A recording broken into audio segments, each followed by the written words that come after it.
Price Lord. கர்த்தருடைய சத்தம் வல்லம் உள்ளது. இந்த நாளில் வாலிபர்களுக்காக விசேஷமான பெயரை எடுக்கலான்னு நினைக்கிறேன். இயேசுவின் நாமத்தினால அப்பா நம்மளோட பேசுவாராக. இதை பார்க்குற கேட்குற எல்லாரும் தேவனாக கர்த்தருடைய நாமத்தினால தேவன் உதவி செய்யும்படியே இயேசுவின் நாமத்தில் நான் ஜெபிக்கிறேன். இந்த நாளில் கூட வேத வசனத்துக்குள்ளே நம்ம கடந்து போகலாம். 1 தீமோத்தேயு 4ஆம் அதிகாரத்தில் 12வது வசனத்தில் ஆண்டு இப்படியே சொல்லப்பட்டிருக்குது.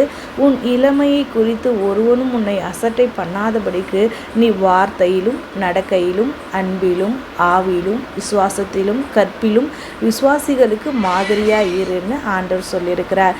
இப்படியாக இந்த வசனம் எப்படி சொல்லப்பட்டிருக்கு பாருங்கள். இளமையில் உங்கள் இளமையை இயேசுக்கு கொடுங்கன்ட்டு தான் ஆண்டு கேட்குறாரு. உங்கள் இளமை பருவத்தில் ஆண்டவருக்கு கொடுக்கும்போது விசேஷமாக உங்களை எப்படி அவர் உயர்ந்த ஸ்தானத்தில் கொண்டு போய் நிறுத்த அவர் வல்லமை உள்ளவராக இருக்கிறார். இயேசுவின் நாமத்தில். ஏன்னா வாலிபர்கள் தடுமாறுகிற வயசு. ஏன்னா அவங்க இருமனம் உள்ளவர்களாக இருப்பாங்க. இருமனம் உள்ளவன் தன் வழிகளெல்லாம் நிலையற்றவன்ட்டு ஆண்டு அப்படியா சொல்லப்பட்டிருக்குது. அப்போ பார்த்தீங்கன்னா யாக்கோபில் ஆண்டு அப்படி தான் அந்த வார்த்தை கொடுத்துருக்கிறார். ஏன்னா பலவிதமான சோதனையில் ஆக்கப்படுறவங்க யாருன்னா வாலிப பிள்ளைகள் தான். தம்பி தங்கச்சிகளே, உங்களுக்காக தான் ஆண்டவர் சொல்கிறாரு. பலவிதமான சோதனைகள் வரும்போது, உங்களுக்கு ஒரு விசுவாச பரீட்சை வரும்போது பொறுமையாக காத்துருங்க. எப்படி காத்திருக்கணும்னா ஆண்டருடைய சமூகத்தில் போய் காத்துருங்க. ஐயோ, என்ன முடிவு எடுக்கிறது, என்ன டிசிஷன் எடுக்கிறது பார்க்கறது எல்லாம் ஆண்டரே சோத்திரப்பா. இச்சைகளாக தான் பிசாசானவன் என்ன பண்ணியிருப்பான், அழகாக வடிவமைச்சு உங்களுக்கு கண் முன்பாக கொண்டு வந்து நிறுத்துவான். ஆண்டரே சோத்திர, அது மனுஷ ரூபமாக இருக்கலாம், பொருள் ரூபமாக இருக்கலாம்.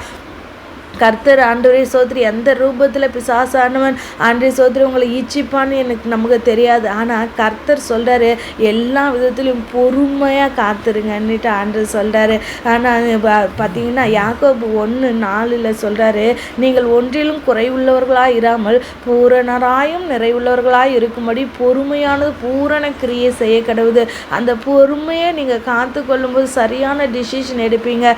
சரியான நேரத்தில் சரியான உதவியை சரியான ஆலோசனைகளை ஏசப்பா உங்களுக்கு தருவார். அதுதான் சொல்கிறாங்க, ஞானம் இல்லையே, இந்த ஒரு வேலை செய்யறதுக்கு எனக்கு ஞானம் இல்லையே, இதை யோசிக்கிறதுக்கு எனக்கு ஞானம் இல்லையே, எனக்கு புத்தி இல்லையே, நான் எப்படி என்ன செய்ய போவேன் அப்படின்னு நீங்கள் நினைப்பீங்கன்னா அதில் பார்த்தீங்கன்னா யாக்கோபு 1:6 அன்று சொல்லியிருக்கிறாரு 5 உங்களில் ஒருவன் ஞானத்தில் குறைவுள்ளவனாக இருந்தால் யாவருக்கும் சம்பூர்ணமாக கொடுக்கிறவனும் ஒருவரையும் கடிந்து கொள்ளாதவருமாக தேவனிடத்தில் கேட்க கடவன், அப்பொழுது அவனுக்கு கொடுக்கப்படும் என்று இந்த வசனம் இப்படியே சொல்லுது. இந்த வசனத்தை நீங்கள் விசுவாசித்து மனப்பாடம் பண்ணி டெய்லி அறிக்கை இட அப்போ அவங்களுக்கு நல்ல ஞானத்தை கொடுப்பார். அன்றே சோத்திர ரட்சிக்கப்பட்ட பிள்ளைகளாக இருக்கலாம், நீங்கள் ரட்சிக்கப்படாத பிள்ளைகளாக இருக்கலாம். இதை பார்க்குற ஒவ்வொருவருக்குள்ள தேவனாக கர்த்தருடைய கிருபை இறங்கி வரணும் ஆண்டவரே. இயேசுவின் நாமத்தில் ரட்சிக்கப்பட்ட பிள்ளைகளுக்குள்ள கூட அன்றே பரிசுத்தத்துக்காக போராடுகிற காலத்துக்குள்ளே வந்திருக்கிறோம் ஆண்டவரே. அப்பா, இச்சையானது கர்ப்பம் தரித்து பாவத்தை பிறப்பிக்கோ, பாவமோ பூரணமாகும்போது மரணத்தை பிறப்பிக்கோ. அன்றே மரண வரையிலும் கொண்டு போய் பிசாசானவன் அன்றே அக்னி கடல் முன்னாடி நிறுத்தியப்பா. என்ன டிசிஷன் எடுக்கிறதுனே தெரியாத அன்றே அக்னி கடலை தள்ளுற ஒரு காலகட்டத்தில் அன்றே சோத்திர அந்த விளிம்பில் நிற்கிற ஒவ்வொரு வாலிப தம்பி தங்கச்சிகளுக்காக நான் சொல்கிறேன், ஆண்டர் உங்கள் பக்கத்தில் தான் இருக்கிறார். நீங்கள் ஒரு ஸ்டெப் எடுத்து வைக்காதீங்க. ஆண்டர் அங்கே பொறுமை, அங்கே நில்லுங்க. அங்கே நின்று பொறுமையாக ஆண்டவரை நோக்கி பாருங்கள், கர்த்தரை நோக்கி பாருங்கள். ஏசப்பான்னு கூப்பிடுங்க. ஏசுவே என்னை விடுவீங்க, ஏசுவே என் பாவத்தை மன்னிங்க, இயேசுவே எனக்கு உதவி செய்யுங்க. அப்பாவை கூப்பிடுங்க. ஒரு கானானிய ஸ்திரீ கூட அப்பா சோத்திர என் மக கொட்டிய பிசாசன் பா சோத்திர வியாதியில் அன்றே சோத்திரப்பா அகப்பட்டு இருக்கிற அவளை விடுவீங்கன்னுட்டு ஒரு தாய் போய் எப்படி அன்றே சோத்திர ஏசப்பாட்ட கெஞ்சினார், அது போல் நீங்களும் கெஞ்சுங்க, ஏசப்பாட்ட கேளுங்க. அன்றே சோத்திரப்பா இதை கேட்டுட்டு இருக்கிற ஒவ்வொரு வாலிப தம்பி தங்கச்சிகளுக்காக அன்றே உங்களெல்லாம் அப்பா விடுதலையாகும்படியே நான் செபிக்கிறேன்ப்பா. அவங்களுக்கு ஒரு மனம் திரும்புதல் உண்டாகும்படியா நான் செபிக்கிறேன்ப்பா. அன்றே சோத்திரப்பா இவர்களெல்லாம் நீ தூக்கி எடுக்கும்படியாய் நான் செபிக்கிறேன்ப்பா. ரட்சிக்கப்பட்ட பிள்ளைகளே, உங்களுக்காக கர்த்தர் சொல்லுகிறார் வார்த்தையை பாருங்க. உங்களில் ஒருவன் தன் நாவை அடக்காமல் தன் இருதயத்தை வஞ்சித்து தன்னை தேவ பக்தி உள்ளவன் என்று எண்ணினால் அவனுடைய தேவ பக்தி வீணா இருக்கும். ஏன் இதை ஆண்டவர் இப்படியா சொல்றாருன்னா, நம்ம வேதத்தை எடுத்துக்கிட்டு போய் பைபிளை எடுத்துகிட்டு போய் சபையில் உட்கார்ந்துட்டு வந்துட்டா நாம் ரட்சிக்கப்பட்டவங்க நினைக்கிறோம். இல்லை, உங்களுக்குள்ள இயேசு இருக்கிறாரான்னு பாருங்க. நான் இயேசுவை சிந்திக்கிறேன்னா நான் வேற எதை சிந்திக்கிறேன்னா அப்படின்ட்டு நீங்கள் உங்களையும் நீங்கள் ஆராய்ந்து பாருங்க. கர்த்தர் எனக்குள்ள இருக்கிறாரா, என்னோட பேசுகிறாரா, நான் வேதத்தை வாசிக்கிறேனா, நான் ஜெபிக்கிறேனா, ஆராதிக்கிறேனா, துதிக்கிறேனா, என்னுடைய பாதை நான் செவ்வையான பாதை, நான் உனக்கு முன்னே போய் அப்பா சோத்திரம் பாதைகளை செவ்வைப்படுத்துவேன்னுட்டு அப்பா இப்படியா சொல்லப்பட்டிருக்குது. என் பாதையில் கரடு முரடாக இருக்குதா, இல்லை செவ்வையான பாதையை நோக்கி நான் போயிட்டுருக்கேன்னா, நீங்கள் உங்களே நிதானிங்க.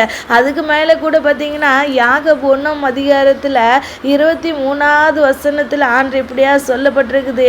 என்னன்னு சொன்னால், தன் சுபாவ முகத்தை பார்க்கிற மனுஷன் ஒப்பாயிருப்பான். கண்ணாடியில் தன் சுபாவ முகத்தை பார்க்கிற மனுஷனுக்கு ஒப்பாயிருக்கிறான். அவன் தன்னைத்தானே பார்த்து அவ்விடம் விட்டு போன உடனே தன் சாயல் என்னது என்பதை மறந்து விடுகிறான். அப்போ பார்த்தீங்கன்னா சபைக்கு போகிறவரில் இயேசு கிறிஸ்து இருப்பார். சபையை விட்டு வெளியே வந்த உடனே இயேசு யாரோ நீங்கள் யாரோன்னுட்டு இருப்பீங்க. ஒரு கண்ணாடிக்கு முன்னாடி போனால் உன் முகம் உனக்கு முன்னாடி நிற்கும். ஆனால் கண்ணாடியை விட்டு இப்படி வந்தபோது உன் முகமும் மறந்து போயிடும், உன்னுடைய நிழலும் மறந்து போயிடும், நீ என்ன செய்கிறன்றே மறந்து போயிடுவீங்கன்ட்டு ஆண்டு இப்படியா சொல்லப்பட்டிருக்குது. நீ யோசிங்க, கர்த்தர் உங்களோட கூட இருப்பாரானா அன்றே சோதனை இந்த நாளில் உங்களுக்கு பலவிதமான சோதனைகள் வருதா, சகித்து கொள்ளுங்க. சோதனை சகிக்கிற மனுஷன் பாக்கியவான்ட்டு ஆண்டு இப்படியாக யாக்கோபு 1:12 சொல்லியிருக்கிறார். சோதிக்கப்படுகிற எவனும் தான் தேவனால் சோதிக்கப்படுகிறேன் என்று சொல்லாது இருப்பானாங்கன்ட்டு அடுத்த வசனத்தில் இப்படியாக ஆண்டு சொல்லப்பட்டு இருக்கிறார். பிள்ளைகளை, கண்மணி பிள்ளைகளை, ஏசப்பா உங்களை தான் நேசிக்கிறார், உங்களை தான் தேடி வந்திருக்கிறார். திறப்பில் ஒருவன் எனக்காக அன்றைப்பா சோத்திரம் நிற்பானான்னுட்டு உங்களை இந்த இளமையை உங்களுக்கு உங்கள் அப்பா கிட்ட கொடுத்துடுங்க. உங்கள் இளமையான வயதை இயேசு கிட்ட கொடுங்க. உங்கள் முழங்கால்களை ஏசப்பா கிட்ட கொடுங்க. அன்றே உங்கள் இருதயத்தை இயேசு கிட்ட கொடுங்க. அப்பா அதை நிரப்பி உங்களை எடுத்து வல்லமையாக பயன்படுத்துவார். அநேகர்களுக்கு ஆசீர்வாதமாக இருக்க வேண்டிய நீங்கள் எங்கே இருக்கிறீங்க, எப்படி இருக்கிறீங்க, என்ன செய்து கொண்டு இருக்கிறீங்க? ஆண்டவரை விட்டு தூரமாக போயிட்டு இருக்கிற பிள்ளைகளே, அப்பா கிட்ட வந்துருங்க. இயேசுவே உங்களை நேசிக்கிறார், இயேசு உங்களை தேடுகிறார். ஆண்டவரே அப்பா சோத்திரம் உங்களுக்கு விரித்துமா அப்படியே நின்றுட்டு இருக்கிறார் பார். இல்லை நீங்கள் நினைக்கிறீங்க நான் ரொம்ப பாவம் செஞ்சுட்டேன், ரொம்ப தூரமாக போயிட்டேன், என்னை யாரு மன்னிப்பா, நான் என்ன செய்யறதுனே தெரியலையே அப்படின்னுட்டு நீங்கள் கவலைப்பட்டுட்டு இருப்பீங்க. நான் கவலைப்படாதீங்க, பயப்படாதீங்க, கலங்காதீங்க. அப்பா உங்க பக்கத்தில் தான் இருக்கிறார். அப்பா உங்க பக்கத்தில் தான் இருக்கிறார் சகோதரி. அப்பா உங்க பக்கத்தில் தான் இருக்கிறார் சகோதரரே. அன்றே அப்பா பாருங்க, திரும்பி பாருங்க. நீங்கள் வந்த பாதைகளை பாருங்க. உங்கள் பின்னாடியே தான் திரும்பி வந்துட்டு இருக்கிறார். நீங்கள் தூரமாக ஏசப்பா விட்டுட்டு போயிட்டாலும் உங்கள் பின்னாடியே தான் ஏசப்பா வந்துட்டு இருக்கிறார். கரம் விரித்து அன்றே உங்கள் உள்ளங்கையில் வரைந்து கொண்டு நான் இருக்கிற வான்னு சொல்லிட்டு உங்களை கரம் விரித்து அழைக்கிற ஒரு தேவனாக கர்த்தருடைய சத்தம் மனம் திரும்புதல். கர்த்தருடைய சத்தம் பாவிகளே மனம் திரும்புங்கள், பரலோகராஜ்ய சமீபமாக இருக்கிறது.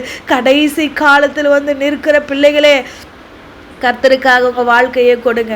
உங்கள் படிப்பை கர்த்தருக்காக கொடுங்க. உங்கள் உழைப்பை கர்த்தருக்காக கொடுங்க. உங்கள் பணங்களை கர்த்தருக்காக கொடுங்க. இயேசு கிறிஸ்து உண்மையுள்ள ஜீவனுள்ள தேவனாக கர்த்தர். அவர் பரிசுத்தர். ஆகையால் உங்ககிட்ட கேட்கறது எல்லாம் உங்கள் சிந்தை பரிசுத்தமாக இருக்கணும், உங்கள் இருதயம் பரிசுத்தமாக இருக்கணும், உங்கள் வாழ்க்கை பரிசுத்தமாக இருக்கணும். நீங்கள் பரிசுத்தமாக ஜீவியம் பண்ணணும். கர்த்தர் உங்களை நேசிக்கிறார். கர்த்தர் உங்களை ஆசீர்வதிக்கவே அன்றே சோத்திரம் உங்கள் பக்கத்தில் வந்து கருத்தை நீட்டி நிற்கிறார். அன்றே உணரட்டும் அப்பா, உங்களுடைய தேவ பிரசன்னத்தை இந்த பிள்ளைகள் உணரட்டும் ஆண்டவரே. யாரெல்லாம் பார்க்குறாங்க கேட்குறாங்களோ ஆண்டவரே, இயேசுவின் நாமத்தினாலப்பா இந்த வீடியோவை பார்த்துட்டு இருக்கிற ஒவ்வொரு பிள்ளைகள் மேலே உடைய ஆணிப்பா இந்த கரங்கள் வைக்கும்படியாக நினச்சிபிக்கிற ஒரு ஆனாயிட்டிங்க அந்த பிள்ளைகளை தொடும்படியாக நினச்சிபிக்கிற எல்லா பாவத்திலிருந்து, சாபத்திலிருந்து, மீறுதலிருந்து, அக்கிரமங்களிலிருந்து ஒரு விடுதலை உண்டாகட்ட இயேசு கிறிஸ்துவின் நாமத்தில். குமாரன் விடுதலையாக்கினால் அது மெய்யான விடுதலைப்பா. கர்த்தரே ஆவியானர் எங்காங்க ஒரு விடுதலை உண்டாண்டவரே. வாலிபன் தன் வழியை எதனால சுத்தம் பண்ணுமா? அவருடைய வேத வசனத்தினால தானே. அன்றைய சோத்திரப்பா, கற்பை காத்து கொள்ள உதவி செய்யுங்கப்பா. அன்றைய சோத்திரம் ரீகா தன நம ரபா ஷேகேரியா இயேசுவே இவர்களுக்கு விடுதலை காட்டலிடுங்கப்பா. சத்தியத்தை அறியுங்கள், சத்தியமே உங்களை விடுதலை ஆக்கும் என்று சொன்னீரே. உன்னதமானவருடைய மறைவில் இருக்கிறவன் சர்வ வல்லவருடைய நிலையில் தங்குவான் என்று சொன்னீரே. அப்பா வியாதியில் இருக்கிற பிள்ளைகளை பாருங்கப்பா, கண்ணீரோடு ரோட்ல நிற்கிற பிள்ளைகளை பாருங்க ஆண்டவரே. ஆண்டவரே. ஏமாற்றத்தோடு வந்து நிற்கிற பிள்ளைகளை பாருங்க ஆண்டவரே. எல்லாவற்றையும் இழந்து நிற்கிற பிள்ளைகளை பாருங்க ஆண்டவரே. தூக்கி எடுங்கப்பா. அன்றே இவர்களுடைய இருதயங்களை எல்லாம் உடைய கரத்தில் ஒப்பு கொடுக்கிறப்பா. உமக்கு சித்தமானபடி வணைந்து கொள்ளும்படியா இயேசுவின் நாமத்தில் ஜெபிக்கிற என் தேவனே, என் இயேசுவே, என் இரட்சகரே, ஆவியானவரே அப்பா, இந்த பிள்ளைகள் எங்கிருந்து இந்த அண்டை சேனலை பார்த்துட்டு இருந்தாலும் தேவனாக கர்த்தர் பார்க்கிற நேரத்தில் இவர்களுக்குள்ள ஒரு ஹீலிங் நடக்கட்டும் இயேசுவின் நாமத்தில். ஒரு விடுதலை உண்டாகட்டும் இயேசுவின் ரத்தத்தினால. தடைகளை உடைக்கிறப்பா இயேசு கிறிஸ்துவின் ரத்தத்தினால, இயேசு கிறிஸ்துவின் நாமத்தினால சொல்லி நாங்கள் ஜெபிக்கிறோம். தேவ மகிமை சூழ்ந்து கொள்ளட்டும். பார்த்த ஒவ்வொருவரையும், கேட்ட ஒவ்வொருவரையும் ஆசீர்வதிங்கப்பா. கர்த்தருடைய கையில் இருக்கிற பலவான்களாய் மாறட்டும் ஆண்டவரே. இயேசுவே இறைக்க செய்யுங்க.